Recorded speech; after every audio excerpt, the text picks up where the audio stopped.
नमस्कार दोस्तों, मैं हूं शंभू और आप सभी का स्वागत है एसेट कंपाउंडर एकेडमी में। आज हम लोग देखेंगे डेब्ट के बारे में।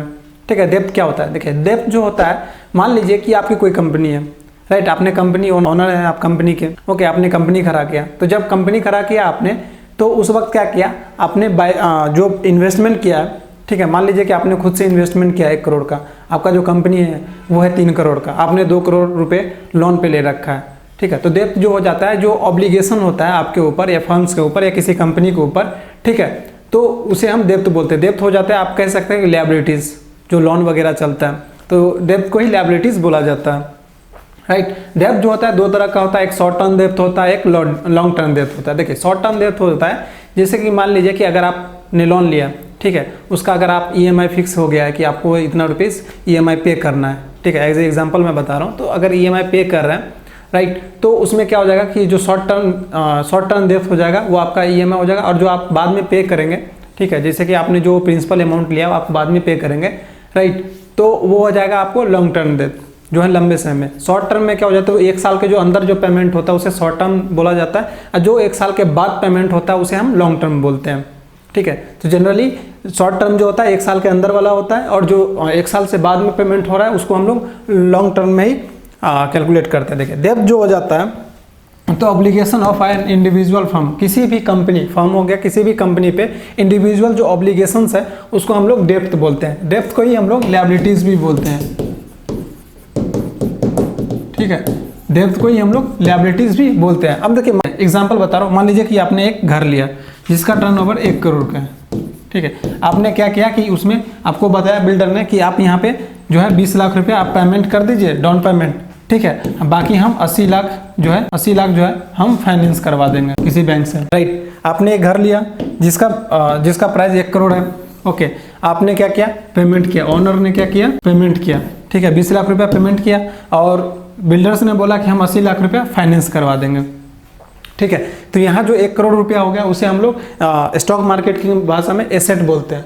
स्टॉक मार्केट में जैसे जो आपने लगा रखा है उसको हम लोग एसेट बोलते हैं, जो जितने का प्रॉपर्टी है, राइट। और ओनर जो हो गया यहाँ पे, ठीक है, जितना पेमेंट किया है 20 लाख, उसको हम लोग इक्विटी बोलते हैं। क्या बोलते हैं? इक्विटी बोलते हैं। ये जो 80 लाख फाइनेंस करवाया इसे हम लोग लायबिलिटीज या डेब्ट बोलते हैं। क्या बोलते हैं? डेब्ट बोलते हैं। अब देखिए, इसे तो अब हम लोग डेब्ट बोलते हैं जो 80 लाख रुपया लिया। अब मान लीजिए कि ये जो 80 लाख रुपया लिया है, ठीक है, इसमें क्या करेगा कि ये तो मान लीजिए घर है, इसीलिए अगर मान लीजिए कि अगर किसी कंपनी का होता है तो कंपनी सब में क्या होता है ना, जनरली, राइट, जनरली होता है कि जैसे हमने जो पेमेंट करते हैं, ठीक है, जो पेमेंट होता है या जो भी लोन लेता है, जैसे मान लीजिए कि कोई कंपनी लिया, ठीक है, 20 लाख रुपये लोन लिया, कंपनी रन कर रहा है, उसने बैंकर ने बोल दिया कि आपको 2 लाख रुपये, ठीक है, पर मंथ पे करना पड़ेगा, और जो 20 लाख रुपए है आप बाद में पेमेंट कर सकते हैं। आप मान लीजिए कि बाद में जब भी पेमेंट करना हो बाद में पेमेंट कर सकते हैं, लेकिन करेंट जो पेमेंट है आपको, ठीक है, 2 लाख रुपए पर मंथ आपको पे करना पड़ेगा। तो यहाँ पे कंपनी वालों के लिए क्या हो गया कि जो 2 लाख रुपए पर मंथ पेमेंट कर रहा है इसको हम लोग शॉर्ट टर्म डेब्ट बोलते हैं, जो बाद में करेगा, जैसे बोला है ना कि बाद में कर दीजिएगा, तो उसे हम लोग लॉन्ग टर्म डेब्ट बोलते हैं, ठीक है।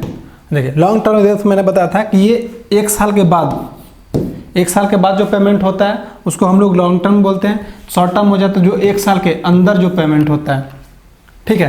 तो ये जो डेब्ट होता है 2 तरह का होता है, राइट। डेब्ट जो होता है 2 तरह का होता है। एक होता है लॉन्ग टर्म डेब्ट, जो कि लॉन्ग टर्म बोलते हैं 1 साल से ज़्यादा का हो। शॉर्ट टर्म हो जाता है जो 1 साल से कम में पेमेंट करना हो, ओके। तो डेब्ट हो गया, आप लोगों को समझ में आएगा कि डेब्ट क्या होता है। डेब्ट को ही हम लोग लायबिलिटीज बोलते हैं, ठीक है। इसे आप परिभाषा में कहते हैं obligation of an individual firms, किसी भी कंपनी पे जो इंडिविजुअल ऑब्लिगेशंस होते हैं उसे हम लोग डेब्ट बोलते हैं। लॉन्ग टर्म डेब्ट होता है, राइट। शॉर्ट टर्म डेब्ट होता है। लॉन्ग टर्म डेब्ट का मतलब होता है जो 1 साल के बाद पेमेंट करने वाला हो, ठीक है। शॉर्ट टर्म डेब्ट हो जाता है वो जो 1 साल के अंदर पेमेंट करना हो। इसे कैलकुलेट करने का एक फॉर्मूला है, इक्वेशन है, डेब्ट टू इक्विटी रेशियो हम लोग निकालते हैं। तो डी डेब्ट हो जाता है, इसका शॉर्ट फॉर्म डी/ई होता है। डी हो जाता है टोटल डेब्ट डिवाइडेड बाय टोटल इक्विटी। अब देखिए, टोटल डेप्थ जो है कैसे निकलता है, long term depth plus short term depth, long term depth plus short term depth, ठीक है। दोनों को ऐड कर देंगे तो हम लोगों को टोटल डेप्थ मिल जाता है। मान लीजिए किसी कंपनी का लॉन्ग टर्म डेप्थ चल रहा है 100 करोड़ का, ठीक है। शॉर्ट टर्म चल रहा है 50 करोड़, इक्विटी है 100 करोड़ का, ठीक है। यहाँ पे जो डी निकलेगा long term 100 plus 50 divided by 100, तो यहाँ पे कितना निकल जाएगा 150 डिवाइडेड बाय 100, तो यहाँ पे डी निकल जाएगा, ठीक है 1.5, ठीक है। तो इस तरह से हम लोग किसी भी कंपनी का, ठीक है, इस डी निकाल सकते हैं। डेप्थ इक्विटी रेशियो का क्या हो जाता है कि total depth divided by total equity, total depth निकल जाता है long term depth plus short term depth, right. Example मैंने आपको बता दिया, जैसे 100 करोड़ का क्या था लॉन्ग टर्म डेप्थ चल रहा था, 50 करोड़ का क्या था शॉर्ट टर्म डेप्थ चल रहा था, राइट। इक्विटी है 100 करोड़ का, तब अगर हम इसको डेप्थ टू इक्विटी रेशियो निकालेंगे तो 100 प्लस 50 डिवाइडेड बाय 100, डी हो जाएगा 150 डिवाइडेड बाय 100, तो डी निकल जाएगा 1.5। देखिए डेप्थ में जो इंपॉर्टेंट पॉइंट आपको ध्यान में रखना पड़ता है वो है कि जब भी हम डेप्थ निकालते हैं तो किसी भी कंपनी का डेप्थ जो होता है, राइट, वो आइडियली 1 से कम होना चाहिए। मान लीजिए कि अगर आप किसी कंपनी को रन कर रहे हैं, राइट, या आपके पास पैसे है, तो आपके पास जैसे मान लीजिए कि आपने किसी से कर्जे ले रखा है या किसी से ले रखा है कुछ पैसे, तो आपके पास उतने पैसे होना चाहिए तभी आप रिटर्न करो। मान लीजिए आपने 100 रुपये रखा है, ठीक है, आपके पास 100 रुपये रहेगा तभी आप किसी को दे पाओगे, राइट। 100 रुपये रहेगा तभी, जैसे मान लीजिए कि अगर आप 100 रुपये ले रखे हो, ठीक है, 100 रुपये ले रखे हो, आपने किसी का ले रखा, आपके पास भी 100 रुपये है, तो अगर आप उसको दोगे तो क्या हो जाएगा 100 डिवाइडेड बाय 100, ठीक है, तो क्या हो जाएगा 1, राइट। अब मान लीजिए कि आपने ले रखा है कि 150 रुपये, ठीक है, आपके पास अभी भी 100 रुपये ही है, आपके पास अभी भी 100 रुपये है, तो यहाँ हो जाएगा 150 डिवाइडेड बाय 100, आप क्या कहें 1.5, आप तो 100 रुपये ही दे पाओगे। तो इसीलिए बोलता है कि आइडियली जो डेप्थ होता है 1 से कम होना चाहिए, तभी वो पूरा पेमेंट कर पाएगा। अब मान लीजिए कि 150 रुपये ले रखा है, आपके पास 100 रुपये ही है, 100 रुपये ही है, तो आप उसे कैसे दे पाओगे, नहीं दे पाओगे, डिफॉल्ट कर जाओगे। तो इसी तरह से कंपनी सब भी क्या होता है कि कंपनी का जो डेप्थ होता है हमेशा ना आइडियली जो डेप्थ टू इक्विटी रेशियो होता है वो 1 से कम होना चाहिए, ठीक है, 1 से कम होना चाहिए। तो 1 से कम होगा तो आप इस तरह से अंदाजा लगा सकते हैं कि ये जो कंपनी है अगर अपना एसेट्स या कुछ भी बेचना चाहे या जो मार्केट वैल्यू है अगर वो